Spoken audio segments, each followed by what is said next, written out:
Live. Hey, everybody, and welcome back to My Life Has Destiny podcast. I am one of your hosts, Coco Fenton, and your other host, Quint Jones, is sitting over here in the corner with jitters tonight. I don't know why, but we're going to figure this out here in just a second. Y'all already know how we do. So if you are joining us live, please don't hesitate to ask whatever questions you want to ask. Please feel free to comment, like, and share. And we also have another wonderful guest here with us tonight, Miss Empress. Thank you for coming on. Thank you for being with us. Tonight is going to You're be a different welcome. night, you guys. We are actually interviewing Quinn. So hmm, this is going to be fun. Um, but no, for real, you guys, we are up here to pretty much interview her about her new book called Overcoming the Mask. I hope you guys were able to buy it. If not, we're going to put all the links in the chat for you so you can download it on Kindle if you do not have the hardback copy. I will tell you that it is a must read. It is one of those where you will sit there and read the whole book when you open it.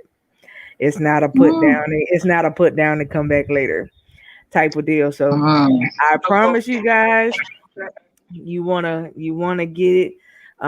It goes into detail about a lot of domestic violence issues and situations, different types of abuse, things of that nature. But I'm gonna let her tell her own story, why she wrote it, and I'm gonna let her tell you a little bit more about her book as we get more into this interview. So again, we just want to welcome you guys. We also want to say that we thank you, we love you for being with us all the time because we could not be as far as we are without you guys. So thank you guys. We have reached I think since we started the channel in December, we have reached almost 8,000 people. So we Yay. are totally excited. Woo. So we just want to push it in and That's get what's some up. more. So yeah, we are totally excited. We want to push it and reach some more people. And we thank everybody that has liked the page and joined us. So when your notifications hit the notification bell, so that you know when we're coming on live, so that you won't miss anything. And it's not just us. So our other host and our radio show owner Fred has his shows on Friday nights. Um, and we get up here, sometimes we throw a curveball and do surprise shows for y'all because we just got some awesome stuff to talk about. So I think that next week, I don't know if we're doing a Monday and Wednesday night, but we'll let you guys know for sure. I know we're definitely doing Wednesday though. But you guys, let's get ready for this interview. So Miss Empress, would you like to start? What happened? I'm sorry. I missed the last part. I said, would you like to start the interview? So, do you have There's really questions? a delay. Yeah, it is because Um, you're pausing on my screen. yep, she just completely froze. Can you Yeah, hear, Empress? Can you hear? I don't. Everybody's frozen. If everybody's frozen Okay, right she's now. frozen. She says that we're frozen Everybody's to her, frozen. Right. but we can see her moving and talking. I don't know. All right. Yes. Yeah. Can you hear us? Look, we're Now moving. I Can can. you Now hear I us? can. Perfect. Okay. Now. Okay. So Okay. what I was asking is, would you like to start the interview session off? Oh, sure. So, welcome, Miss Quint. Well, thank you. It's a pleasure having you. It's about time we get to drill you because you've been trying to drill us. So now we need to get into your head and your mind. So I've had the honor of reading your book. It's amazing. It's really a tearjerker. I have so many questions, but my first question is why? Exactly why did you write this book? I wrote this book, and thanks for interviewing me, guys. I think we're about to get really intimate because this is causing me to be very transparent, and I am opening up on why I wrote this book. So I wrote this book because there are so many women that have gone through what I went through, and they don't realize that there's help out there, and they don't have a voice. So I wanted to give us a voice. I wanted to let people know that they're not in this by themselves, and that there is help out there. So that was really, really important for me not to be silent anymore. It was just time to speak out, and praying that I touch someone and cause them to speak out also.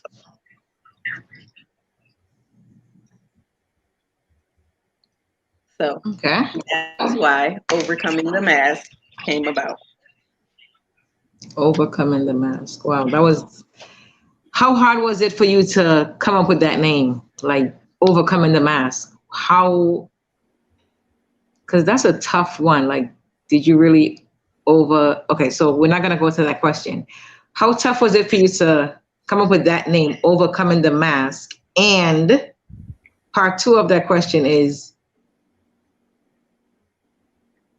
what actually broke? What made you just say enough is enough? At the bottom, it says something had to break. So exactly what broke that Okay. made you overcome the mask? Okay. So Overcoming the Mask came about. And yes, it was hard because for a long time I was wearing masks. I was wearing mask of low self-esteem, mask of shame, mask of being afraid, mask of not feeling worthy. Um, I was wearing a lot of masks, but I had a smile on my face so you didn't know that all of this stuff was going through me because it was covered up with that smile. And in my book, I talked about some things that I went through, but something had to break. Those generational curses had to break. Molestation being dwindled down to my daughters had to break. Molestation going on in families, it has to break. And the silence, it has to break. So that's why I felt like something had to break. We had to open up. We had to produce more. We had to help somebody else. We had to support other people. All of this competition, all of that has to break. And that's why we need to overcome our masks, because a lot of us, you would never know what we're going through. You'll never know we're going through sicknesses and we've almost died and all this stuff because we cover it up so beautifully. We put that makeup on, we put on some nice clothes, we put on our heels, we high step, and we look good. So you never know what we've been through or what we're going through in that moment. So we have to overcome Oh, the mask. well, alrighty then. Coco, go ahead. That was deep. Okay.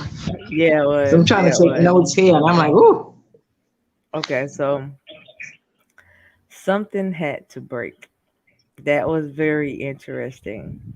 And then when you go to the very first chapter after that has been said, it is one of those that makes you just like, wow. Mm, Um, um, when you read it and you're reading what's being said as to what happened, you just sit back and you say, wow.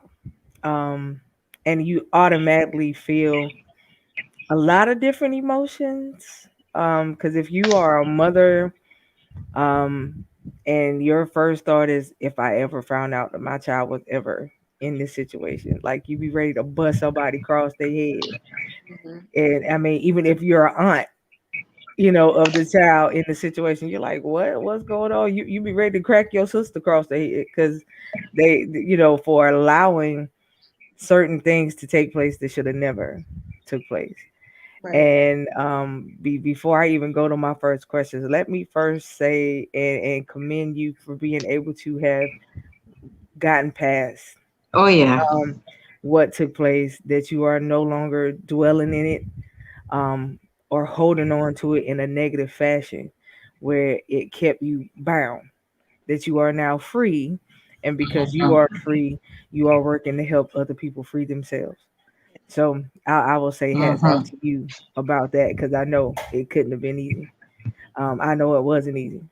It was. And at the end of the day, to write the book, you had to relive it. Yes. So Yeah. how was it to relive it? The book was very hard to relive. Um, when I got to chapter 4 in the book, it was bad enough dealing with the first 3 chapters. But when I got to chapter 4, and I talked about Kevin and I talked about my grief and I talked about feeling abandoned, that was the hardest chapter of the book. Um, and I put the book down because I just literally cried to the point where I could not cry anymore. And I put it down for months. The book was supposed to come out in October, in October of 2020, Wow. and it did not come out until February um, of 2021. But I put it down in probably August, July or August. So I didn't want no parts of the book. It was really, really hard for Wow. me to relive it. Um, and then when I finished up with writing about Kevin, I realized I wasn't just grieving him. There was a childhood friend that I was close to. I was actually dating him. And because I went through so much and never told him, when we became intimate, I pushed him away because I couldn't handle it. And this caused him to try to commit suicide, which made me angry because I felt abandoned again, even though I didn't want no parts. But I felt like, okay, now you're leaving me completely. I'll never get to talk to you again. So when he called me and told me he took those pills, I called the ambulance, I called his grandmother, and then I completely stopped speaking to him. I was just really me. So I was driving down the street and God brought this back to my remembrance. And I contacted him in his inbox and apologized on this year. I apologized just before the book came out. And the day that I contacted him, he told me he was going through something within himself. And God was telling him certain things was not his fault. And I just confirmed it. So Um, I got my healing that day and he got his. Look at how that Mhm. worked out. Exactly. Exactly. The same day that you decided to contact him, he was going through something. That's Hmm. that spiritual connection. Wow. Yes. Yeah. Not only that, you finally shared your ordeal, and when you shared your ordeal, he actually shared his own. Exactly. So you two kind of healed together, which is a Right. good thing. Right. Sometimes you just don't know. You don't know who, um, what your light is for. Let me put it that way. Hmm. Sometimes you think that everything that you're dealing with is for you, and sometimes it's not. Right. Just you telling him your story made a difference that day, even though he had his own story and Exactly. testimony happening at the same time. But Hmm. that's funny because that's how God normally works. He does Right. some strange things sometimes to allow some strange things to occur so he could get the glory from it. And then it brought Um, out a lot of times, and we say we forgive or, but we repress things. yeah, So you're not actually forgiving, you're actually forgetting, you're pushing it down to the point where you're not even remembering that this thing took place. So how can you forgive if you don't even remember it took place? So when God brought it back up, he wanted me to walk in total liberty. I had to walk in total freedom and not carry that into my next destination. right. So I was able to completely release it. That's a good thing. You gotta Yes, completely release it. yes, I that mean, was because if you don't, you take what we call the old wine and try to put it in something new, and it don't work. Yeah, I exactly. don't I don't know Mhm. anybody has ever tried to drink stale or old wine. If you know what it tastes like, it's horrible. Sure. So and it'll make you want to spit it out. So you can't do that. It's just like I wouldn't try to take some new olive oil and put it in some oil that I done cooked chicken in and think that Mm-mm, it's cool, and mix the two together. That's not what you do. mm. But at the end of the day, like I said again, that's a great that's great for you, and you should find very comfort in what you did that day, Yes. to know that you was able to even come past that too. And I hope you guys are, in a better place with each other now, Oh yeah. because of that. So I hope, that brought about a good part of you friendship, or brought the friendship back. Let's put it that way. I mean, we've we've always been friends. We lost contact over the years, but on Facebook, we're friends on Facebook and everything. But to bring it back, it was just like, wow. For him to be able to open up, for him to be able to release, that was a good thing. And all he could say is, I didn't know. And I said, I know. Because although I was young, I was still thinking about him. And I knew how much he loved me. So if I would have told him, it was like, okay, what is he going to do? Right. And I couldn't And have it that.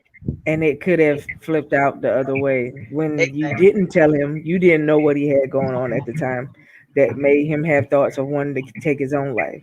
Right. And you don't know that if you would have told him what was going on, it could have caused him to flip it the other way and say, "Well, oh, I'm Ex- finna go take out the person that Exactly. did what they did to Exactly. you." So I mean, sometimes you gotta let sleeping dogs lie where they may, and Exactly. not say something sometimes for the greater good.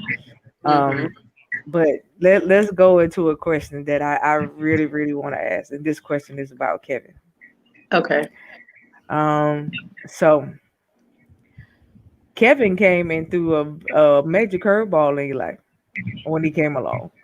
He And when did. he threw the curveball, he bought it, and he bought it in such a fashion that even though it didn't last as long as you would like it to have due to what happened to him. And God rest his soul. At the end of the day, he did something for you that nobody else could do. Something Right. that you thought you would never have, something that you thought you would never experience. Right. And Kevin when was my he favorite, by the way. right, and when he brought that along for you, what was your initial thought? My initial thought with Kevin, because he just came with so much love, it was just unconditional. It was like, am I really worthy of this? And is this all for me? Kevin brought about part of my healing because I was going through so much. And he taught me how a woman is supposed to be treated. He wasn't after anything, it was pure love. He just wanted to enjoy me, and we enjoyed each other. So whenever we got together, we just had intimate moments, dancing in the park, hugging, watching the stars. Like it was just all innocent and it was lovely. And then things Mm. turned around. It turned around. So But when they turned, what how did you really really feel about it? when things turned, I'm actually moved into the hospital. I did not want to leave him by himself. Um, that was too hard for me. Knowing that he was, and I didn't know he was going through to that extent because they never told us what it was until afterwards. Right. Um, so they didn't tell us the cancer came back. Hmm. So we're thinking he's just getting tests, trying to figure out what's going on, and um, and I just was like, I'm not gonna leave you. I'm gonna stay here. So that's what I did. I stayed because we had that type of relationship. And I was like, you're not going to go through this by yourself. And he was like, I'm fine. Like, I'm fine. Everything's okay. I'm fine. When I would leave and go to work and come back, it was cool. But that day, when I left, not even to make it to the elevator, And they were like, you better get back here. I'm like, what? And we had just left out the room because the nurse said, I'm going to make you more comfortable and I'm going to make your drip more frequent. And you can't tell me to this day that she didn't overdose him. A few minutes later, he was gone. But while I was in there, we were talking. He was alert. It was fine. So to this day, I will not allow anybody in my family that I know to take morphine. Now I know why you have an issue with me taking it. Thank you for telling me now. You tell me here. You tell me here. You know, Yes. you could have pulled me to the side and said, "Sis, that's not what you did. You tell me here." Thank you, though. Yep, I appreciate you. But that's what to this day it sticks in my brain that she OD'd him. Yeah. Well, at least I get to give mine to myself. It ain't nobody else gonna give it to me. So at least I get to give mine to myself. So yeah. But I do understand when you have to go that far, or you have to be put on that type of med, you got some serious things going on. So I do know for a fact what that feels like, and it's not a pretty ball game when you have to medicate yourself like that all the time. So I understand, and the good thing about it is I can understand Kevin's position. That's the sad part. I can understand his position. It's because you don't complain. There's no need to complain. You just try to make sure that you spend the time that you can spend with your family and friends as much as possible. You let them know how much you love them, but you don't dwell on what you have going on. And that's so you can have that time, and that they can not necessarily feel better about the situation, because nothing to make them feel better about what you got going on. But you still have that intimate time without the big elephant in the room, being the matter. So I understand what was going on, and I can understand why he didn't tell you. You know what I mean? No, He didn't know. He didn't know it came back. He was Wow. still getting his test done. His sister knew because she was his POA. Because he had already, when he fought it and beat it, he had gotten one of his legs amputated already. So when I met him, that was already done. And she never told him it came back. Okay. So, Wow. Yeah. Wow. That was the hard part. Yeah, and I can understand. It's a gut wrenching thing just to sit back and think about it. Like, that wow. Okay. All right, Empress, what you got? Because I see your face. What you got? Kevin's my favorite. Like, I feel like God put Kevin in your life as a lesson, just to let you know that there are good men out there. And then he just took him back. And just like, I just want you to know, because whatever you was going through, and then here comes Kevin, you never thought this could possibly happen to you. So God was just reminding you, just hold tight. I got something better for you. But rest in peace to Kevin. Yes, Kevin, you're my boy. Moving along. In your book, right? Like before the book and after the book, were you ever able to forgive everyone completely? You forgive Kevin for leaving you. You forget Mr. Irvin, his mother. Like, I'm done. I wrote this book. The end. I forgive you all. Was you able to forgive everyone completely, or you holding on? Okay, so yes, I have forgiven. The person that did the inappropriate touching and all that stuff, I forgave them a long time ago. I can actually stand in the room with them to this day, and have a whole conversation. You'll never know that was the person that did it.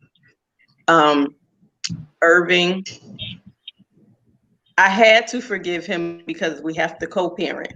It took 20 years to co-parent, but yes, I have forgiven him. We have small conversations. It's nothing we're not friends or anything like that, but we share a daughter. She's 23 and sometimes she needs both parents. So yes, I have forgiven. And the pastor, which his mom, yes, I have forgiven her. Do I deal with her? No. Why? Because she's still abusive. So therefore, no, Wow. I do not. They have not changed in that aspect. So I deal with them on a need to basis, but I don't say anything bad about them because it is what it is. It was the past. I moved on. I'm happy. I'm at peace. And God fights my battles. So it's no need for me to say anything bad. What I can say about being in that church, I got a lot of great teaching. I can't knock that at all. The teaching was awesome. I use a lot of the teaching to this day. Wow. And I learned what not to do. So that was another part of great teaching. I take the positive and the negative every day, and I learn from it. So I learned how to treat people and how not to treat people. I learned how to worship God. I learned how to study my Bible. I learned that I learned how to walk by faith. I mean, I learned a lot being in under that ministry. You So know what I noticed too? Another thing you've learned? You learn boundaries. You had it before, but your mhm, boundaries are so now you're not allowing anyone to tell you what they want. Now it's all exactly, about what you want. And I've noticed exactly. that with you. And every chance I speak to you, you grow. And I'm like, okay, here she goes again. Here she glows again. Here she glows, and you just keep glowing and glowing. And it's just amazing to see where you came from to where you are now. And I know this is not the ending. I know No, you got a God, lot more for us.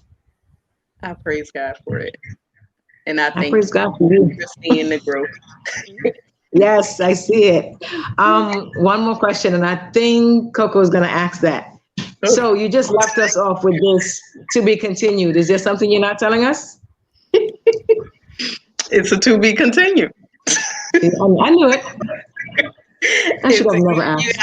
gotta wait for it. Oh my God. So how long do we have to wait? Like, okay, so we are now in May. How long do we have to wait? Well, Coco have Couple been of trying months? to put me on the spot, so I really have to get writing, but probably by the end of June. Yeah, thank you. Okay. Right in time for my birthday. That's what's up. Because That's the people are going to goal. be waiting just to see she went through this. Hmm. Like, what's next for this woman? Like, I kept picking up the book, and I'm like, I kept reading these chapters over and over again, and I'm like, what? And the Quint I talked to, I'm like, she went through that, and it's like, I so proud of you. I am so proud of you. I couldn't believe it. Really, really proud. Have you any time recently, like have you ever just pick up your book and be like, wow, I did this? Like have you ever had a praise break or a shut down in the living room like, yo, this is me. I actually did this. I bask in God for the accomplishment. I You're give just him so all the humble. praise because I even bask in with God for the accomplishments. that's where I'm at. Because even with this one, get up and get out your own way. This was the start to my journey as an author. I had to walk in my obedience in order for God to release what needed to be released. And I had to take the same steps. And when I took these steps of doing these affirmations, I started to learn who I was or who I am in God. And I started to see myself as He sees me. Because Mm-hmm. before it was easy to see what other people saw, Right, but right. seeing me is different. All right, here's the owner. Here we go. Hey, Seeing Fred. me as God sees me is totally different. So I had to see me as God sees me and not worry about how other people see me because other people will see your flaws every day. Other Exactly. people could tell you that you're not going to be nothing every day. And then you got those that also will praise you, and they're not praising you from a right space. So my thing is, I have to see me the way God sees me. I have to walk the way God wants me to walk. I have to talk the way God wants me to talk. And I have to keep a Quintus humble because she's not. I see. You know what song you remind me of? She said Quintus. Yes, she did. Yes. And I've never heard her say that before. You And know what that's why song you y'all know remind me of? Open the floodgates of heaven and let it rain. That song's remind, because it's like every time he opened the floodgates and let it rain, you're just doing this. You're walking in your destiny. You're doing that book. You're doing this book. You're doing To Be Continued. You're doing a podcast. So it's like now I see what you're saying, where you're doing it how he wants you to do it. So he's really ordering your steps. And every chance I get, I'm very proud of you. Hi, Ona. How are you? Good. How are you? I'm fine, thank you. Well, she just called me owner. Come on now. We know each other on first name basis. Well, acquaintance said, "Here comes the owner." So I ain't gonna be on here very long. I just wanted to say hello to everybody. Hey, oh well, hello. Well, we thank you for chiming on it. Since you chose to chime in, do you have a question for Quinn? Yeah, acquaintance. Do you? Go right ahead. Quinn. Do I have a question for her? Yeah, do you have a question for her concerning the new book? She already know what question I'm about to ask her anyway. No, I don't. Yeah, you do. Seeing as I Well, we read don't. parts of this prior to it even being published. You did. Okay. How difficult was that to write any of that? Okay, so he missed the first part. It was you very missed it. difficult. Yeah. I'm sorry. So hey, It's okay, but that's fine. It was very difficult to write this book because of having to be transparent. I put myself out there.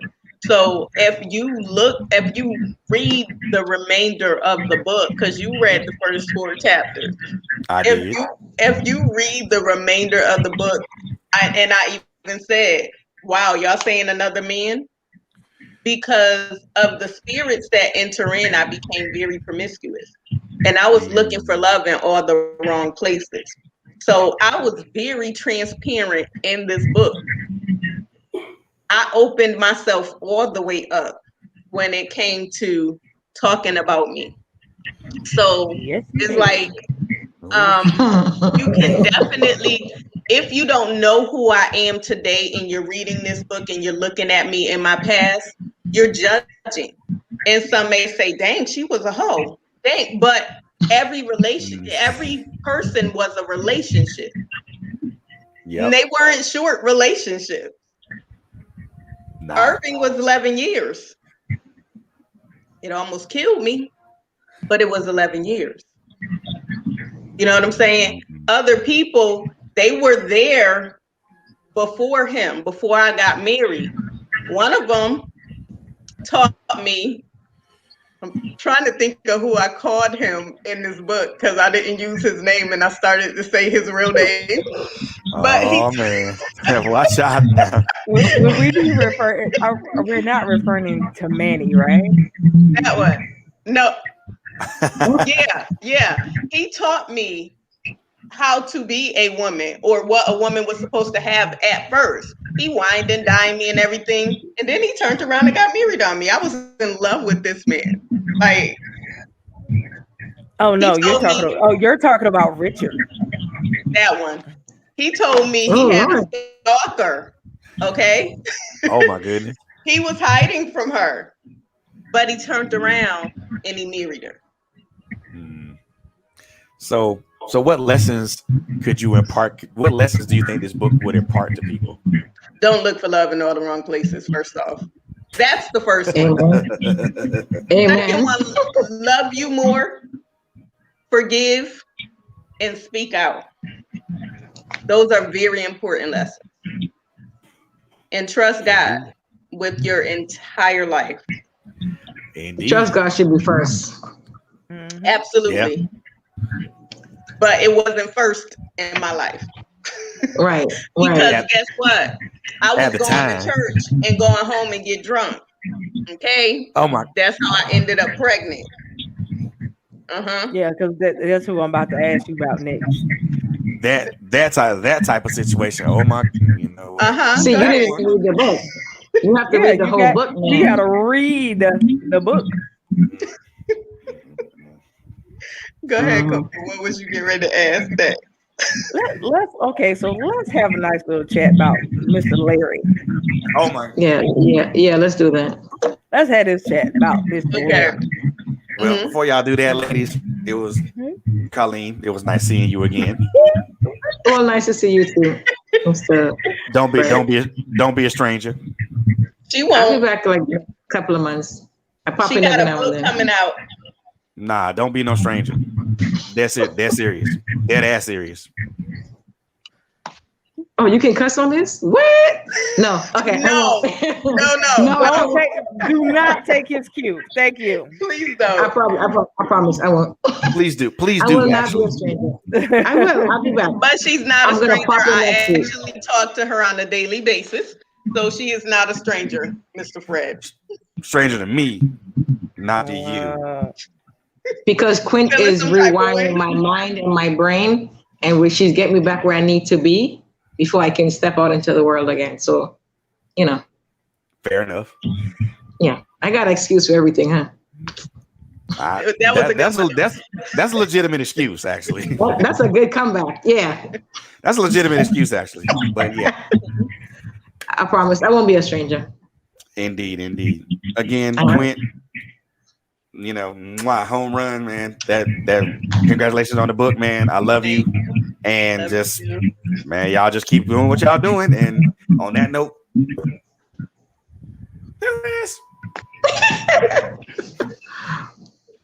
Okay, Coco, about Mr. Larry. All right, let's have this nice little conversation about good old Larry. First of all, let me say, Larry was a character. It was. Not just because he's the character in the book, he's a character for real. Oh yeah, I could just imagine like I'll be right back. meeting him Sorry. face to face and just doing one of these numbers right here. I got to turn the head to the side and tilt it for a second and then go back straight to say what I need to say. Okay, so Mr. Larry, how did the situation turn out after he asked for a data? Did you have to go get it? Yes. We went and got it. Okay. We went and got it, and he was 99.99999%. And then after he got Dana, guess what else he got? Child support. Since he didn't want to pay that $40 a week that I was asking for, they said, now you pay $83 a week. And he was like, yo, Quint, I'll just do it this way. I said, no, because when I asked you, you didn't want to do it. So now we're going to go by what the judge says, and I ain't got to deal with you anymore. And that's how that went. Okay. And then when he got behind, they said, Quint, we went back to court. They brought him back. And when he got to $1,000 behind, they said, we can arrest him now, or you could allow him to come up with $500 today. I said, well, if he go to jail, it's not going to do me any good. So he can come up with the $500 today. So, yeah. Mm-hmm. Always in the saving business, ain't you? Because you saved him from that. I saved him from that. Yeah. He can't pay child support in jail. Right. But see, And that's what so was sad about, let me tell you what was sad about that. I didn't need the money. I was working and taking care of my baby. You know what I did with that money? Went on vacation. Because my baby had everything she And I took Exactly. my cousin with me. Okay, I'm just being Okay. transparent here, right? We just opening it up. That's true. But I I ain't was going there with young. you tonight. I was young. I was young. And but yes, I tried. I called him for 2 weeks after I left. And I begged him to see his baby. And he did not. So when I got fed up, I said, another man is gonna raise your child. And my brother said, if that was me, I will punch you in your face. I said, I'm being honest. I'm being Mm-hmm. honest. He's not there. He's not doing it. And I kid you not, another man raised his child. Well, I'm gonna say hats off to Manny Yes. because Manny stepped in and did the thing, you know. And what Yes, can we he say? did. Mm-hmm. He did. He He did. stepped He in really and did the did. thing. Yeah, So like he was cool. we're gonna say hats off to Manny. Hats off. He was really good, but he had commitment issues. Well, you know, can't be good at everything for some people. Right. Right. We don't expect you to be perfect, you know, but we expect you to at least try. Mm-hmm. Yeah. And some people don't want to try, but it's okay. But Manny did he still did his thing. He That's did all his that thing. matters. He That's all that did. matters. Now let's go. We're gonna talk about Ian. Ian was That my abuser. situation. That situation right there. Yeah. Um. You know, now that you're free, I have to ask, Hmm. why? When you know you saw it, why? Um, I was young. I was attention seeking. I met him in high school, but I didn't realize I was in an abusive situation until later. And when he told me that he had a baby, he also told me he wasn't with her anymore. So me being on the rebellious side, because I didn't want to listen to my mama, when she was telling me not to go over his house, you told me not to go, so I'm going. So it Oh. was it was more of a rebellion thing. It was more I don't want to hear nothing you gotta say. It wasn't even about him. It was more trying to prove her wrong. I didn't like her. But every time you try to prove her wrong, she turned out to be right. She turned out to be right. Yes, she did. Oh yeah.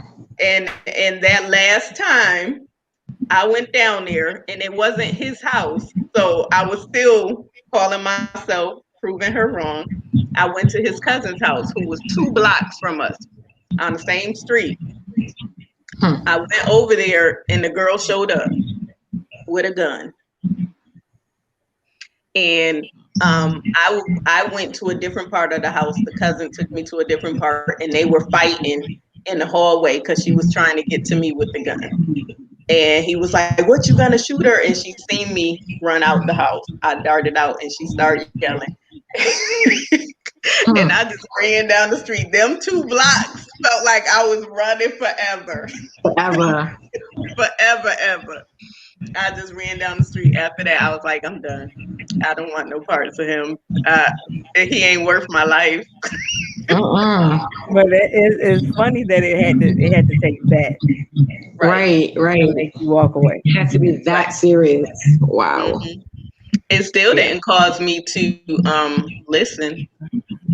I Oh, was yeah, Well, so you're hard headed anyway, so we know because the book clearly states that part. right. yeah. Yeah. I was I was just mad at her. At that point I didn't have a forgiving spirit. You know what I'm saying? I was still upset from what she allowed. So So every you chance I got, I rebelled. so pretty much, we can say this now. So pretty much, you allowed your anger towards her to make you hurt Mm-hmm. to make you continue to continuously hurt yourself. Yes. Yes, that's exactly what I did. Mhm. This is the reason why we constantly tell you guys when we have podcasts that that whole what happens in the house gonna stay in the house. We not gonna talk about it type of thing. Mhm. Y'all need to shut that statement down. Mhm. I That held it in trend, for a long time. that trend in households needs to die. Mhm. Okay, that right there, y'all have no idea of what Right. that causes. Mhm. Y'all have absolutely no idea of what that causes. Let Right. me tell you something. It's 2021. What happened to me when I was a child. Okay, my sister is old. My sister is about 8 years older than me. She just found out after we just recently had a conversation everything that took place to me that happened to me, and I'm almost 40. Okay, she just found out. Never knew the whole entire time where everybody just telling her I'm just rebellious, I'm doing this, I'm doing that, and they making up stuff to tell people that I'm doing. She never knew that the reason why I wasn't in the home with her was due to this. You know what I mean? It's funny how when you choose to try to keep things behind closed doors or you try to constantly keep shutting down, that it finds a way of To come out. exposing itself. Mhm. And when it exposes itself, it don't always come out in a good way. That's right. Yep. And not exposing it when it should have been exposed Mhm. causes damage to a lot of relationships. That's right. You know what I mean? Me and my sister relationship was rocky over the years. You know what I mean? You feeling some type of way towards me, but you never knew that these things took place. Mhm. And now that you know, it's a difference in how you feel. Right. My feeling was just like you said in your book. My feeling was I just wanted to know why it seemed like everybody love towards me was fake. Mhm. Right. That's how I saw it. Like if that's your version of love, I don't want no parts of that. Keep that to yourself. Mhm. Mhm. If that's what you call loving somebody, you can keep that over there. Mhm. That ain't my way of loving somebody. Right. I have loved people that did me dog dirty. I mean all the way dog dirty. And I still found reasons and ways to continue to love them. Right. Because you're supposed to love a person with no condition. That's right. You know what I mean? At the end of the day, you could do me dirty. That don't mean I'm gonna stop loving you because loving you is something that I have to do. Mhm. You know what I That's mean? right. And I don't love people because you feel like it's a mandate. I love people because I choose to. I Mhm. know what it was like for me when I felt like that was something that I did not have. Right. I know what it was like for me when I got everybody talking about me and saying that I'm out here doing stuff that I know I'm not doing. You know what I mean? I know what it was like for me, so I could understand when you said it in the book. Same thing. Same thing with your situation with your mama. Or not like, not your whole situation with your mama, Mhm. but with mine, Mhm. there was no love there like Right. that. Mhm. Um, I know the last time my mama actually told me she loved me to my face before she passed away, I was like 10 or 11. After that, she never told me she loved me again until right before she died. And right before she died, I was in my late 20s at that time. Mm.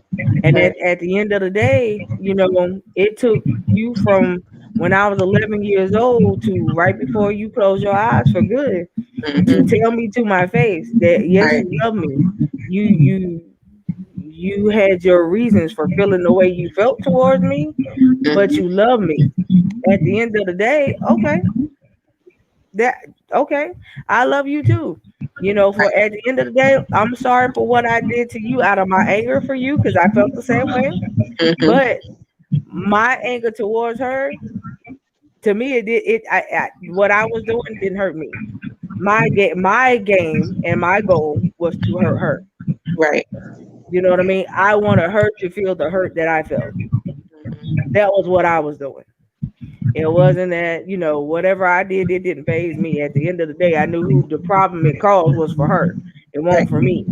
So that was the kind of like the difference in the two. And my mom wasn't one of those. She didn't have a lot of people around. After my dad, my mom was by herself. So that Right. was it. You know. So at the end of the day, I grew up like that.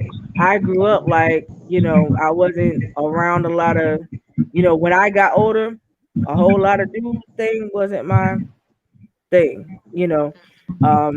Being sexually involved with people really won't my thing like that.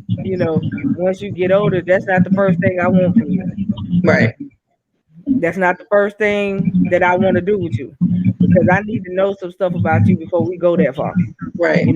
When we go this far, that means we link up, and we're gonna be linked up for a while until I can get you out of my system type of link.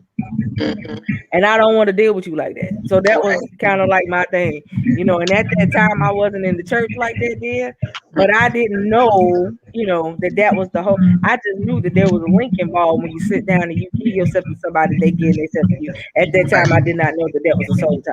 Mhm. So, but now, as you get older, and this is what Mhm. I thank God that I didn't link up with a whole bunch of people Right. that was always in my face. You know, Mhm. I sit back and be like, Mhm. Lord, ooh, Lord, you kept me from Mhm. that. Oh, I dodged a whole bunch of bullets because I Right. chose not to go there. Right. Thank you so much. You Yes. know, that was my biggest thing. And, at the end of the day, in the situations out of all of the chapters in your book, um, first of all, how old were you when you, and you don't have to say the actual age, you could just say I was in my 20s or whatever, but how old were you when you actually truly found God? 22. Okay. And in the midst of Okay. everything that you dealt with and coming out of it with both of your books, which book really caused you to see God more? Get up and get out your own way. Okay. And we're gonna we not interview. Well, I guess we can interview you about both books, but we was really doing it about the new one. So I'm gonna cut, and I'm gonna go over to Get Up and Get Out Your Own Way for a second. Now, if you guys have not read this book, also this one is also another great read. It gives you a lot of affirmations that you can use about yourself until you can gather your own about you. It also just gives you a lot of what I would say is self-awareness pointers, nuggets, as I call them, so that you can be aware of things that are happening inside of you, the people that you are choosing to involve yourself with, and so that you can really be aware about how God sees you. I think that too often in life, we base our lives off of how other people view us before we see ourselves in His light, in His way. And sometimes for some people, it takes them a long time to realize their image or their view that God has about them. Right. And I know people that are in their 60s and 70s that have recently actually told me, I just turned 65. And today is the first day that I really knew how God felt about me. And they're 65, Mhm. saying, making statements like that, because at the end of the day, you have chose to base most of your life on what other people have felt about you, their Right. opinions about you, what they just feel like you are, and they keep you in this little box. They don't see you growing outside this box that they have put you in pretty much your whole entire life. Right. So for Get Up and Get Out, what was the, like we call the needle in the haystack, like my grandfather used to say back in the day, the camel that broke the camel's back, to make you say, okay, this is it. All right, God, I finally see me how you see me. I finally see myself getting out of this stuck situation. I see myself getting out of this stuck place. I no longer want to see myself as broken. So, as I stated, I had to go on my journey to obedience. my life had went in a full circle. Like I literally started in North Carolina, moved to Virginia, ended up back in North Carolina. And back to Virginia. Mm-hmm. It went in a full circle. And I got to the point where I was like, okay, God, I feel like I'm pleasing others, but not you. And I need to get in that place where I'm pleasing you. And it's about me and you and nobody else. I'm like, I don't care what other people got to say. I'm not worried about nobody else's faith walk. It's all about you and I. I need to get to the issue of me. I need to deal with the issue of me. I need to see me how you see me. And I wasn't doing that.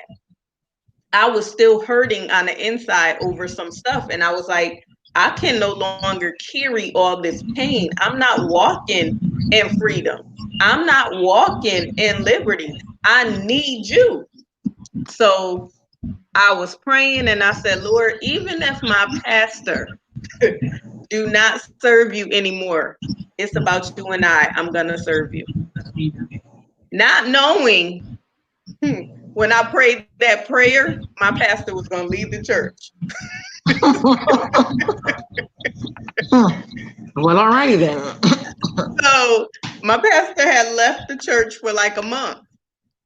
And I was keeping the doors open. I was like, if it's just you and I'm just in here for a prayer service, that's what it's going to be.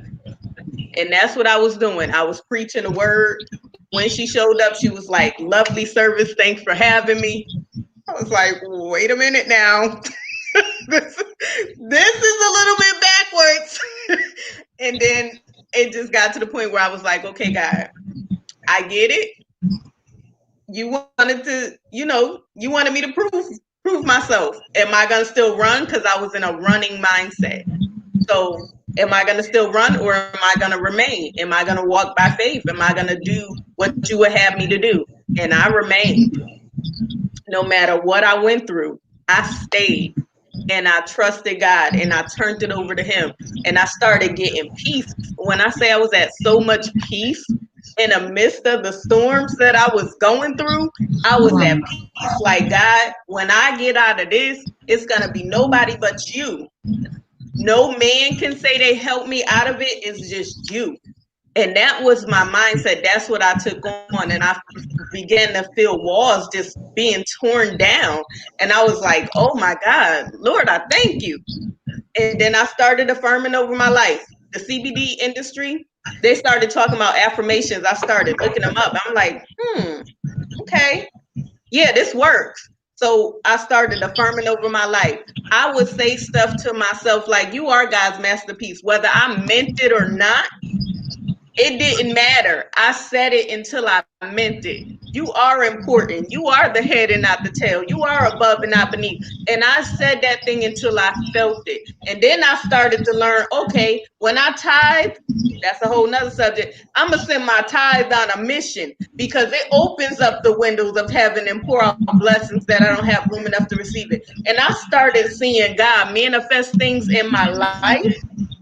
And it was like, oh my God. Okay, I'm in my harvest season. I got more than enough and I don't even know where it's coming from. Okay, God. And then I started seeing him give me strength and my health. Like it started coming back. I'm not overly tired. I mean, there was times I'm working 3 jobs, sleeping for 2 hours and still got energy. Let's go. And I knew it was him. And then, I started writing. He was like, you got to get this book out there. Other people need this book. You have to be able to show them how to affirm over their life because some people don't even know what affirmations is, but break it down so a child can understand it. And you got to identify with them. And not only that, put scripture on it because that's what's going to seal the deal. So I was like, okay, all right, God. Now I truly feel like you with me. I'm hearing you because for a long time I felt like he was not speaking to me, but I was running. I wasn't in that still place. I was constantly running. My mind was constantly on go. Even when I would lay down, my mind was on go. I had to get into that still place and just hear from God and allow him to speak and recognize when he spoke. And I had to move when he told me to move. I couldn't do it. It wasn't about man anymore at that point. It was about what he had to say to me and him guiding me and me being obedient to him. So that's how Get Up came out. Well, Awesome. already then. Awesome. So, Okay. All right, mhm. Empress. I'm done. I'm done. Next. She answered all the questions. She answered everything. It's like, wow, it's amazing to see where you come from and where you are now. So I know we just gotta wait. There's more in store. I There ain't is. But like that. one of the questions you asked the readers were, are you going to be the one to break the generational curse? So do you feel like you did that? After my children, yes. By speaking out, yes. Because they're not going to let it happen to their children.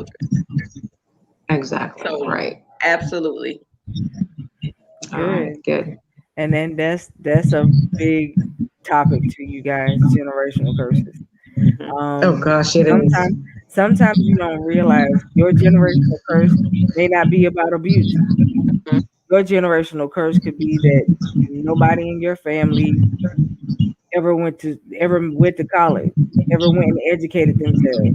They came out of school and went straight into the working field to try to take care and raise a family. I mean, it could be that your mother and father and grandparents, none of them were good with finances. That's a generational curse too, where everybody in your whole entire family can't get a leg up. That's a generational curse too. You got to look at how you have came up and how people appropriated things when you were younger, and you can kind of see in your life like, yo, that's a part of me. That's something that you doing that I don't want to do when I Hmm. get older. This is something that you doing with your kids that I don't want to do when I get old. I refuse to do this with my children. Even for me, I refuse to do it with my nieces and nephews.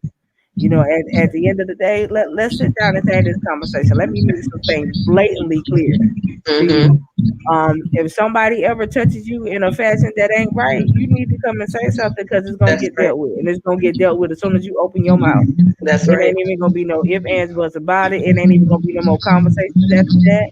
The Hmm. next thing that's gonna happen is we gonna handle it, and we gonna go from there. It ain't even finna be that you finna keep your mouth shut due to somebody telling you it ain't right, and it's gonna scar the family name. Who gives a crap?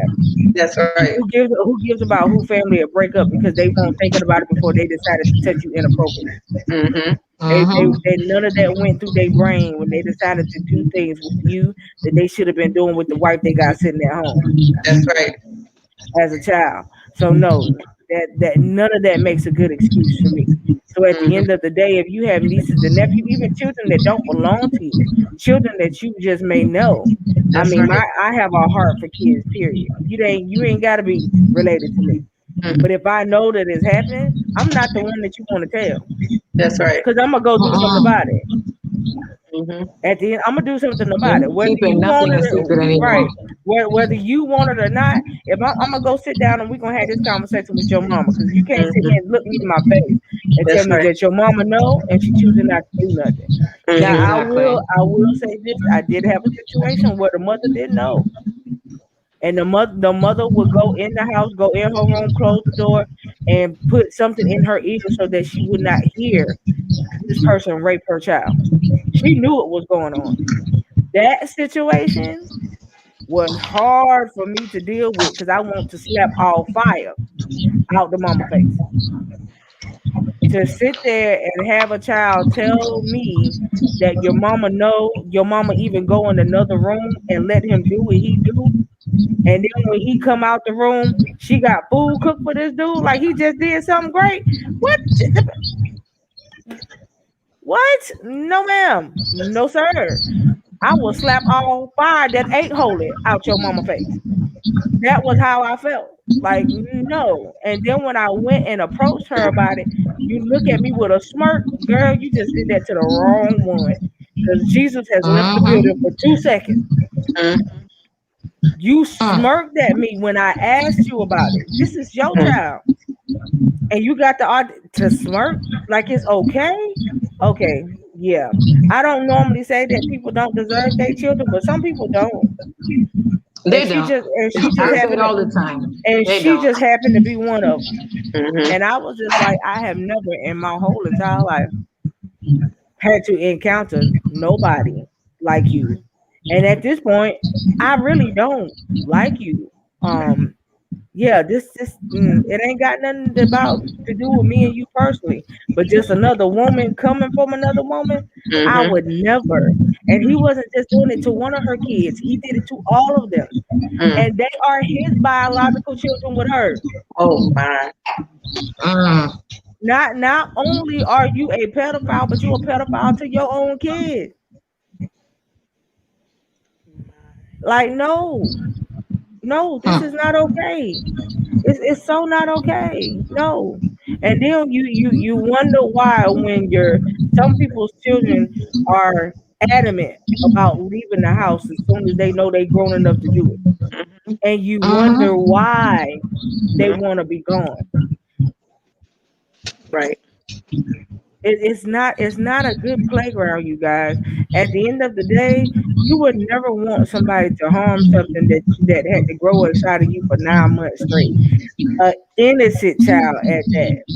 I That's mean, right. I have read stories in the news about people molesting babies, like they 8, Yeah. 9 months old. Mm-hmm. What sexual gratification do you get from a 9 month old that can't even talk to you?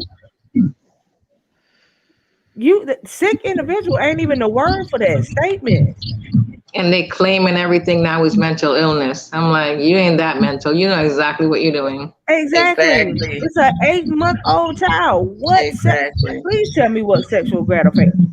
There ain't none. It's not. Hmm. They just None. leave the children damaged for years, damaged because it's so confusing.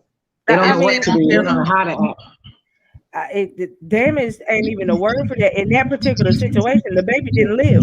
Right. If that's what I said. If they don't kill them. Uh-huh. Yeah, in that particular situation, the baby died from the injuries that the man did to her.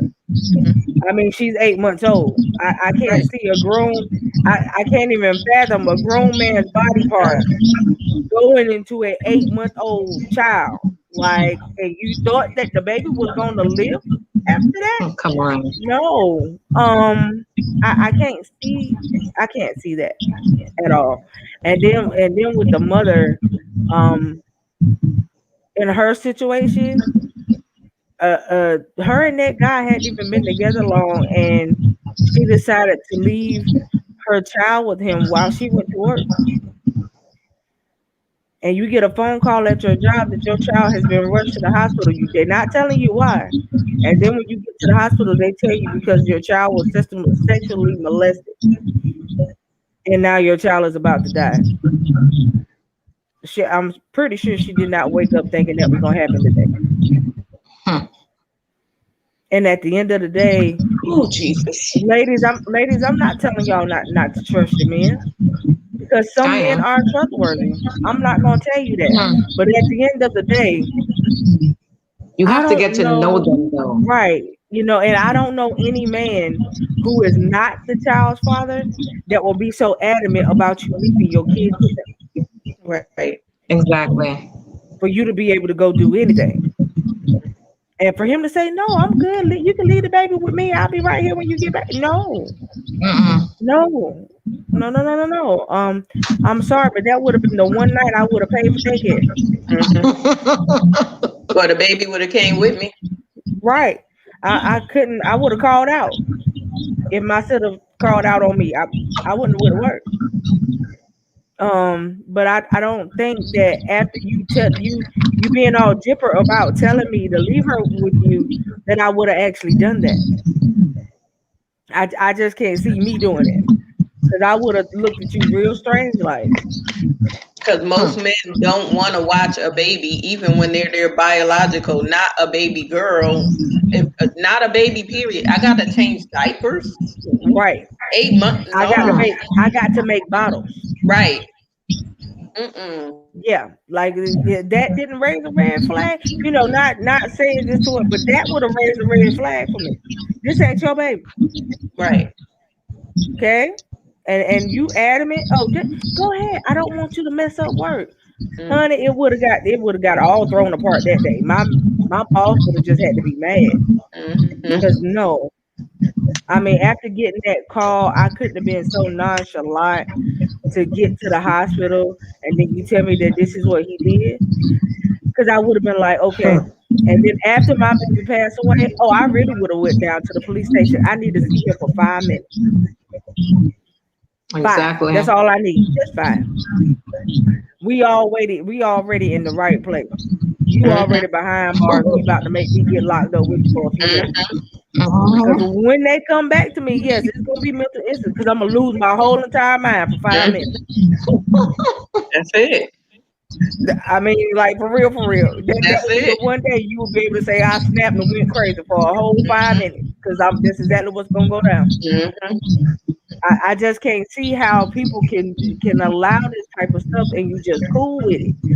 Even if it's done to you, how many times can you allow another individual to violate your body That's and right. you just be cool with it? I can't. I've known situations. I know people who have been raped by their actual spouses because y'all having domestic violence issues. I don't want you to touch me, and because I don't want you to touch me, you feel like you finna throw me up against the wall and take it from me. Mm-hmm. Married to me or not, that's still not gonna go down. It's not gonna go down at Eh, all. In no No. way. And I In no mean, way. it's so many different parts of domestic violence, y'all. And again, like I said at the beginning of the show, the book is really geared towards domestic violence. I don't think that she grouped it in this category, but I'm gonna say it for her: how to deal with relationships, because this is a prime example in all aspects of the word with the different relationships she had about how you have to deal with your relationship. That's right. And to be honest with you, every relationship ain't the same, so you can't handle them all in the same way. Nope. My relationship with my spouse is not the same as my relationship with Q. Mm-mm. My relationship with Q ain't the same as the relationship I got with my sister. My relationship with, my best friend ain't the same as I got with the next person. Your relationships are different. Everybody got to be handled in a different way. That's And right. if you handling everybody the same, then there's something wrong with that because everybody around you can't be the same. That's right. I know everybody around you ain't the same because everybody around you ain't even your friend. So everybody ain't the same. And at the end of the day, you have to know how to handle people. This is something that Q says a lot. She don't like to be lovey-dovey. She don't like to hug people. She don't like people invading the space and doing too much stuff. She will tell y'all that. But I will tell you at the end of the day, she lying. Okay? Okay? Well, All alrighty right. then. She Now, lying. at the end of the day, she takes the love. She enjoys the love. She just don't like the thought of it. Okay? And the thought of it does something to her. I don't know why. That's something that we got to break too. We're going to be praying She about still cringes. it. Like I said, Literally. I don't know why. You guys, Mm. she sits there and she tells you that, but I don't know what part. After it's over, she's like, oh, yeah. See, you go from to this right here, like, oh, don't touch me, to be, oh, yeah, and that's what it's like with her. It's just like how your pets like to be stroked on their tummy, and they just sit there and won't go nowhere after you love on them. There you go, right there, prime example, right there. It's like God start breaking me down, and bringing out the vulnerable part. But Quintus, she don't like to. Don't touch me. Don't touch me. Wow. It was crazy because even when my father passed and I was crying, my sister looked at me and was like, She I know she hesitated. don't like to be touched. What am I supposed to do? And I'm looking at her like, you better not. But I'm still crying. Like, don't try to, don't. I'd rather you pat me like I'm a little puppy or something. Don't try to hug me when I'm crying. Why? Just no. Because crying for me, and I say it all the time, is not a natural thing for me. It So may not be a natural thing for her, but she does it. I She's do. a bucket of water. Okay, I don't even understand why we got to be go through this. Just she's not a hugger, but I get the hugs though. I get them.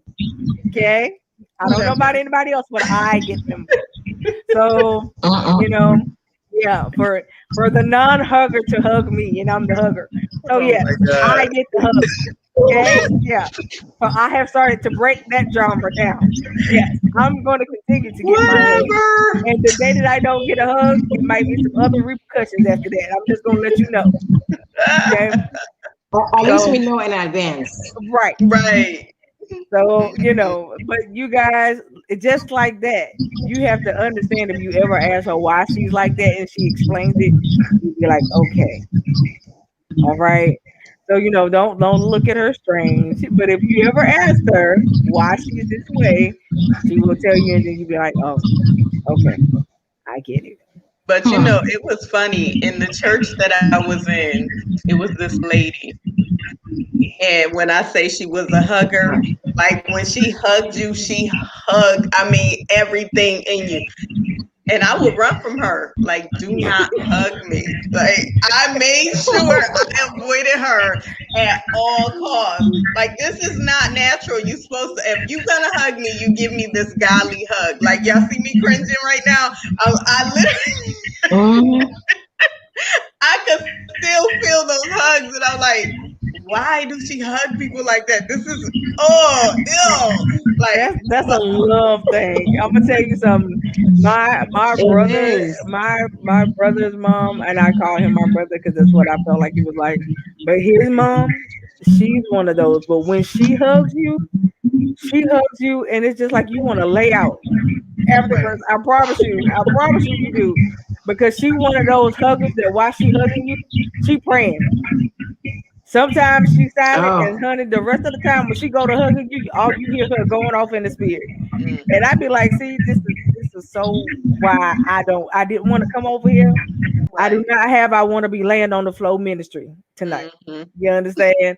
And this is what would be going on with her because she was one of them type of huggers that yes, I need you to come over here. I Right. don't make me come to you when you come over here. This Mm-hmm. is I'm not even gonna explain to you what's gonna happen. You just gonna know. And she was one of them.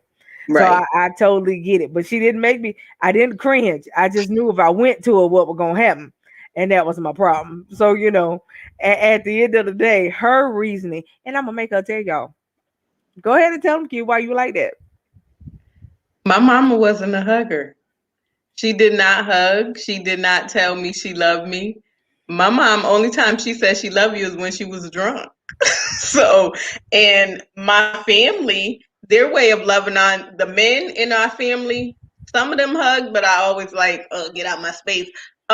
Their way, the ones in my generation, they dangle us upside down by our feet. That's love. We was wrestling the boys. I grew up as a tomboy. So all that other stuff, no.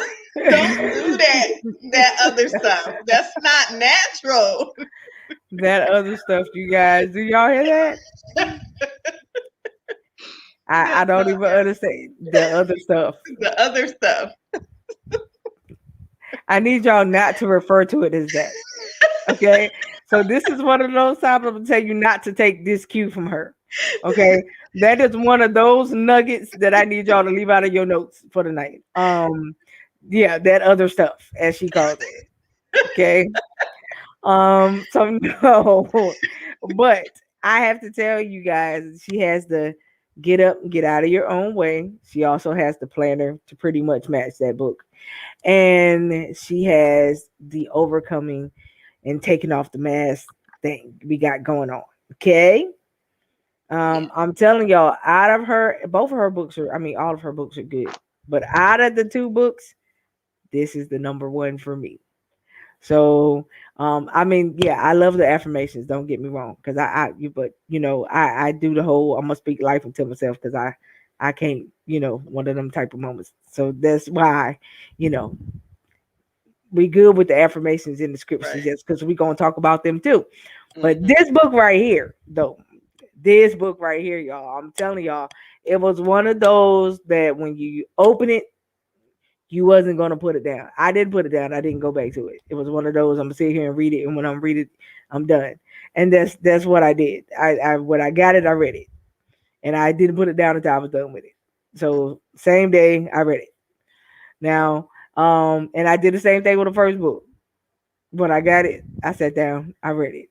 So the whole point, I'm gonna read it, y'all. So let's not go there. Everybody who knows me and knows me for real knows I'm a halfway nerd. So I read a lot. Okay. My face is always in a book. But this particular book, I need y'all to go get. I need y'all to grab a copy.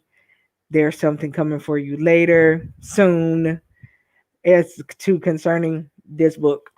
And her first book, if you are having issues of not being aware of who you are, if you are having issues of you are always thinking negatively of yourself, you are having low self-esteem issues, if you are having anything of that nature, and even if you struggling with your walk in God, this is also a great book for that.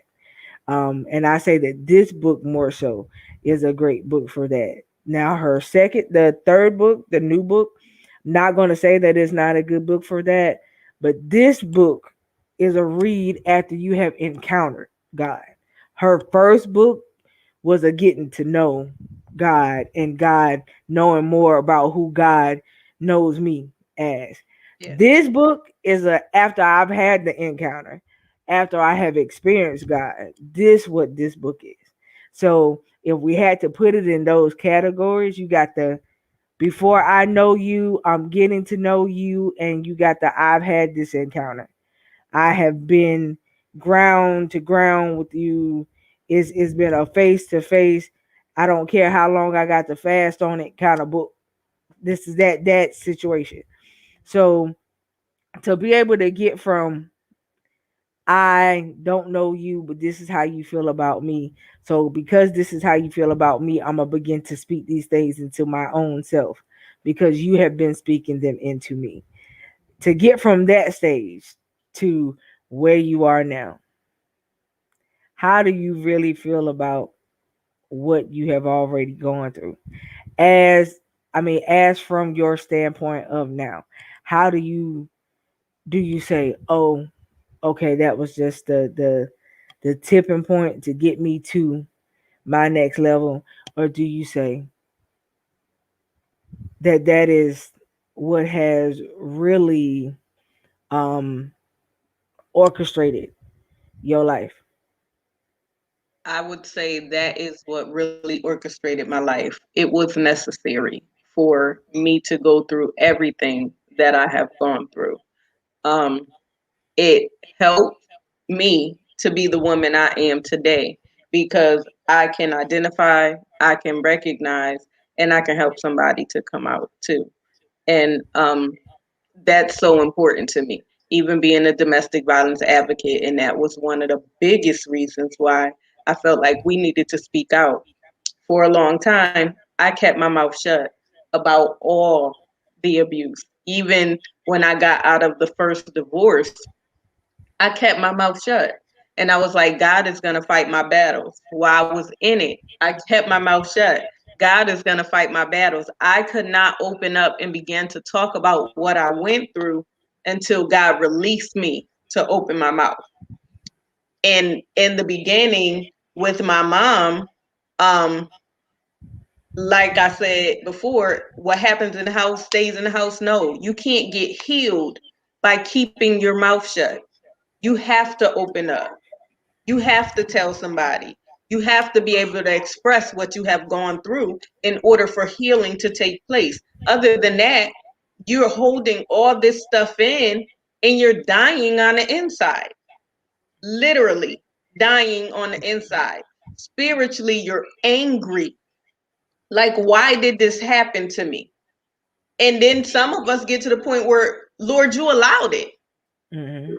I mean, and I went through the bitterness, and I didn't want no parts of God at one point. I wouldn't even listen to gospel music because I was bitter. And God had to really break me down. This was not for you. You went through this for somebody else. Now you can help somebody to come out. So Now how you long can did walk it in a purpose. how long did it take you to go from bitter to better? I'm still processing. But but um I can truly now say that I'm grateful for everything. And it just is making me that much better. Every day I'm flourishing. Every day I see God do something else. Every day I'm grateful for another chance to get it right. Because I'm not perfect, but my heart is pure. And I can't say it was always pure. Mm-hmm. It's pure now. Mm-hmm. So Right. I truly, I'm a work in progress. And Okay. I am embracing the process. Yeah. Yeah. And I ain't gonna say anything because I actually did not pay attention to the dedication part of the book at all until today. Cause I was like, let me go through and get my stuff that I'm gonna ask. And then I happened to go back and I did a whole double take. I said, wait a minute. Wait a minute. So I did not know. So appreciative, and I didn't even know. But yeah, I had absolutely no clue. I was just like, did I just see? But yeah, Yes, when ma'am, you did. when Yes, you you did. don't think about something like that, and then all of a sudden that's what you see, you just be like, oh, okay, well, what are you to say to stuff like that? That's how you know when you're not one of them that like the limelight because you don't even notice when you. What did they just say? Did they just say my name? I didn't hear that. Oh, Right. okay, wonderful. And that's how you act. Like your kids just like, well, wonderful, right? But I didn't. Yeah, I mean, again, in silence. Yes. So but yeah, you guys, I promise you. Um, what can we say? I mean, it doesn't do any justice to try to tell you if you haven't read the book. It's one of those that you just got to pick it up and you got to read it. you know Again, the affirmations, if you don't know where you are in life right now and everybody else's voice is louder than your own, Mhm. I suggest you get that book. Yes. That's it. Yes. um and then when if you are in any of the situations that she talks about in the new book, if you find yourself there, there is help. Yes, it is. There is help. You do not have to sit there and think that nobody has heard you, that nobody wouldn't listen. You don't have to do this to yourself. There is help. There is. Whether it's through somebody or if you gotta seek somebody that has no clue who you are to just be able to vent for a second. Mhm. There's nothing wrong with a therapist, y'all. That's what they for. That's right. They are there to listen. Some therapists, after you tell them certain things, they not gonna know what to say Right. because they got to contemplate and they got to digest what they just heard. Sometimes some situations, domestic violence situations and sexual abuse situations are very hard to stomach. Um, Even just hearing somebody tell it, but when it's somebody Mhm. total difference. Total difference because you'll sit back and you'll begin to ask yourself, well, where was I? You'll begin to ask yourself, if I would have been around, I could have done something. But even if you was around, you probably still wouldn't have known. Mhm. just because of how people are, and we constantly keep telling you guys about this. What stays in the house, what happens in the house stays in the house. Please get out of that mentality. Yes. That's Don't teach dangerous. it to your kids. Like, just erase that phrase from Right. your mindset, period. It should be dead. Because that is not good. That is not good. You've heard us talk about our own situations. You've heard us. I mean, you just heard me right here recently discuss what I've seen, or Hmm. seen in news articles, or seen by people that I know. It's sad when you know people personally and you know that they're in a situation like that, and then when you go in to be that person to step up to want to help them, it gets shut down because they either lie about it because they still don't want people to know Hmm. after you have let somebody know what was going on.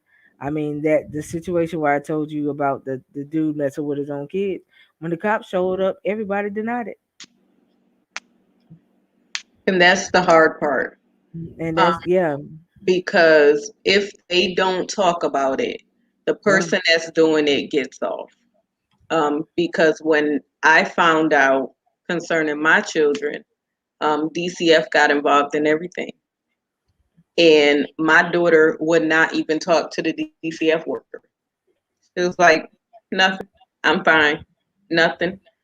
To this day, she never told me the details of what happened. She told me who, but she never told me the details. And she won't. She will not. So when it is very, very hard. And that same person is hard. yeah, Okay. Let yeah, me just leave it there. It's hard. So it is so important for us to speak out. It's so important for us to let somebody else know that they're not alone. If you keep your mouth shut, other women or other men that are going through it will feel like it's okay to remain quiet. And that's not the case. It's not. It's time for and us to break the silence. and again, guys, fellas, we're gonna talk about y'all abusive situation too, because let me tell you, some of you ladies something. Um, a man is not your beating post. No, it's not. Because it's not just women that are being abused. You do have some men who refuse to hit a woman, and that those type of particular women will try to take advantage of that type of situation and will go to putting her hands on the guy. I've seen it where a guy dealt with domestic violence from his girlfriend, and honey, when I tell you she was putting it on him, she was putting it on him. She would do stuff to this guy that just didn't make sense. Hmm. And if he ever did it to a woman, you would see him in so many different lights. I saw her the same way I saw a dude. Right. At the end of the day, that's not what you do. You don't treat people like that. And when he finally, got enough gold to say that he was done with her, she, oh, because because you're leaving. This is what's gonna, no, honey.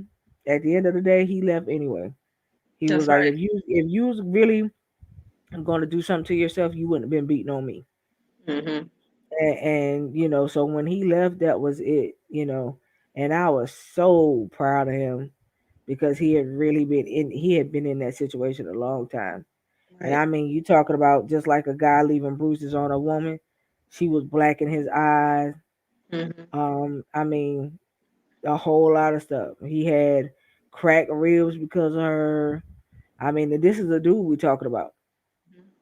You know what I mean? She cracked ribs because she was hitting him with bats and whatever she could find to pick up to hit him with. She hit him, and he would just stand there and just block her because he was raised up not to put his hands on a woman, so he Hmm. wouldn't touch her. Right. But there was one day where he had just had enough, and when he grabbed her and shook her and put her on the wall and said, "I'm finna get myself and I'm gonna go because if I really do what I felt like I wanted to do to you," he knew he hurt her. Hmm. And it's like I said, it's not just the females. Y'all, Right. y'all don't have the right to beat these men. Mm-mm. And there's different forms of abuse. Not everything is physical. You don't have a Right. right to talk to them any kind of way. My mother was a yeller, and I developed a gift of tune out. But that yelling, that verbal abuse, it's, oh my God, it's damaging. It's so Mm-hmm. damaging. You'll hear me say often, I would rather be hit than be verbally abused any day because it leaves such an emotional scar. And that's where the majority of my low self esteem came from because that verbal abuse was so real. And then that spiritual abuse. Mm-hmm. Spiritual abuse is a real thing. Mm-hmm. Stop saying church hurt. It's spiritual abuse is coming from that Mm-hmm. leader just taking Being hurt. advantage, Mm-hmm. belittling you, talking to you any kind of way, using their title to manipulate you. It's so much to it. Mm-hmm. Is the church can't hurt you. It's the person. And there's mental abuse. Mm-hmm. There's financial abuse. There's so many different forms of abuse. Get educated. Please educate yourself. Please seek help. If you're in it, in the book, I ask you questions to see if you can identify with any of the things that I've gone through. If you can identify it with it, then 9 times out of 10, you're in it. See the signs and seek help. That's it. So, if there was anything else besides what you just said that you would like somebody to take away from tonight, what would be the we're gonna go with five. What would be the five main things that you would tell them that you want them to take away from tonight? Trust God. Love you more. Know that your dignity is worth more than a negative relationship. Get out and seek help. Okay. And for the ones that um have read your book, um the new book, what would be the main three takeaways you want them to have from that? Overcoming the mask. Hmm. Um, take off your mask is number one. Break the generational curse. And I always gotta say, trust God. That's always first. Trust God. So if you're dealing with a person Mhm. who doesn't even know how to recognize the generational curses, what would you say? What would you tell them concerning that? If you know you're dealing with the same thing that your parents has dealt with, or your children are dealing with what you have dealt with, that's a generational curse. Or if you see it in other family members, that's a generational curse. You can study on it, but break it. Break it by talking about it. Break it by opening up. Break it by getting others involved so it won't happen to the next generation of your family. Your children's children, you don't want it to happen to them. You have to break the cycle. Awesome. And tell the people how to find your books. Tell them how to find you. And guys, like I said, order the books. But she's gonna tell you guys how to find her books, how to find her, how to get in contact with her. And trust me, like I said, if you pick up the books and read them, you will understand that this interview tonight gave her no justice. So get the books, you guys. But she's going to tell you how. So you can go to Amazon and get my book. Just type in a Quintus Jones, and both of my books will come up. If you type in Quint Jones, my planner will come up. Um, you can, if you want an autograph copy, inbox me on Facebook under Quint Jones. I am on Instagram under My Life Has Destiny, or you can contact Trailblazers Radio if you're here, and inbox and just say I want the book, and I'll get it to you. The book is $15, or you can download it from Amazon. And I marked it down. It's $3.99 to download it. So, and Get Up and Get Out Your Own Way is $2.99 to download. So, yeah, that's how you can get in contact with me. You guys, let me tell y'all something. When we was talking about interviewing her, I promise you guys, she was so nervous and I don't know why. Okay. But she was so nervous about being interviewed about her own stuff. She might as well get used to it. I don't even understand. She think that she gonna write books like this and ain't nobody gonna call her for nothing. She gonna have to get in. Yeah, when it's somebody bigger, she's gonna have to be nervous for real. You know what I mean? When they get her up there to talk about everything, because I promise you, it's coming. You know, so you might as well go ahead and get ready to expect that, ma'am.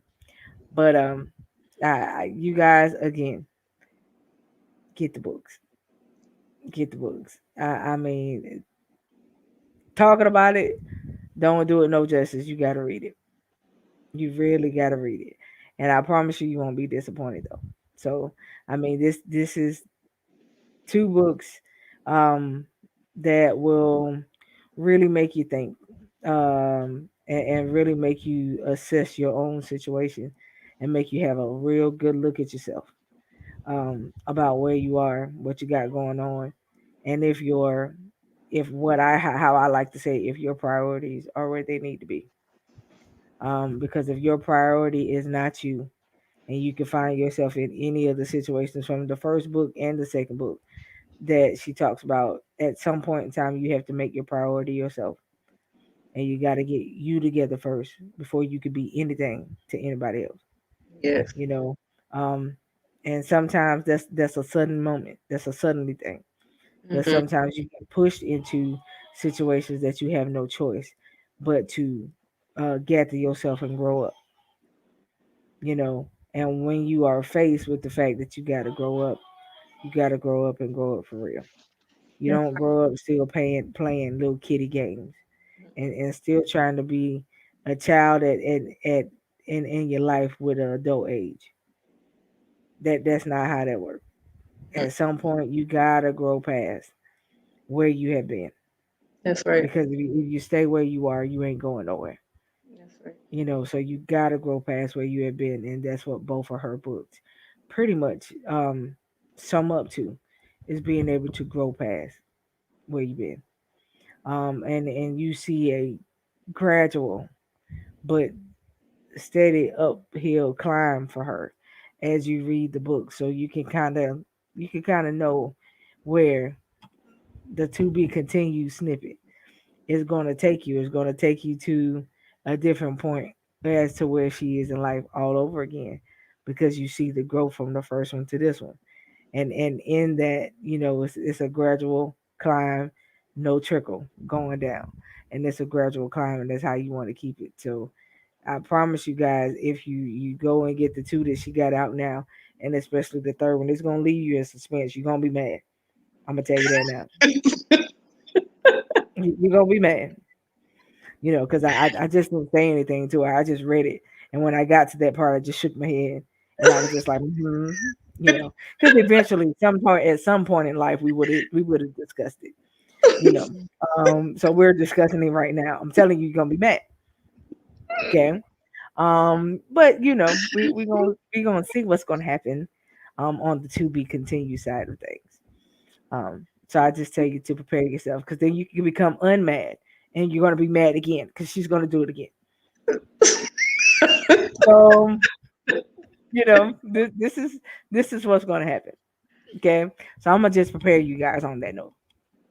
You Just can't put everything in one book. It,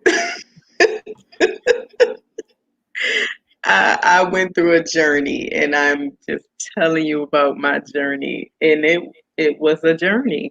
It was a true journey. So, but within that journey, and like I said, I'm processing. Like, once you got to the end of the book and you see what really started to take place in that marriage, it's just like, oh my, why?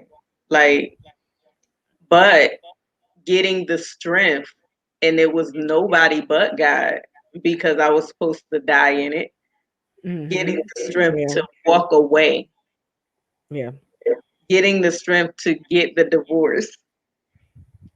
And a lot of people be like, what you mean getting the strength to get the divorce?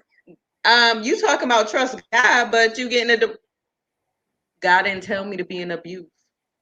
God didn't tell me to be with somebody that's cheating on me. God didn't tell me to be with somebody that is out there. That's why I'm gonna put it, because you got to read the book. So that's why getting the strength to be able to say, all right, Lord, you already sent the prophecy and you said, walk away or die, walk by faith, and I'm going to lead you. That's what I have to do. I have to stand on your word. And that's what I did. Well, hey, it paid off. It paid off. It paid off. That's all I can say. It paid off. Um, the all I can say is if y'all read the books, y'all will understand when you hear people talk about other people who ended up not becoming a product of their environment.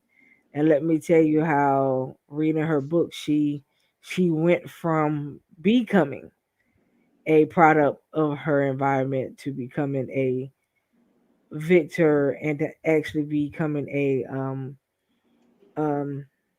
what's the word that I look for? Um Besides an overcomer and a victor, there really ain't, a whole lot of A words that warrior. I can yeah, A warrior. um to becoming that, you Hmm. know. So you guys have to read the book to understand. I mean, yeah, I, like I said, there's really nothing left to say about it. You got to pick it up and read it. And I don't just mean the last one. I mean all of it. You know. So who knows? Maybe she'll end up putting it on Amazon for y'all to be able to buy it as a set. I'm throwing the hit out there. I can do. Um, but I'm just saying, you guys. So I think that would be an awesome read for you guys to be able to get it as a set, including the planner, and really sit down and read it. I mean, because even inside the planner, there's lines for you to be able to write and journal or write what you hear, write what you're feeling that day, whatever have you. There's also scripture, things of that, affirmations, positive stuff. So even in the planner, like I said, you guys, it's something to sit back and read. And I tell you, if you can sit back and read um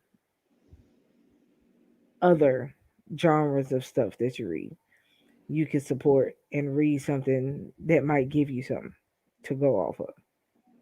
So, you guys support your own. Support your own, because if you don't, who gonna do it? Because promise me, I can promise you this, she will support you.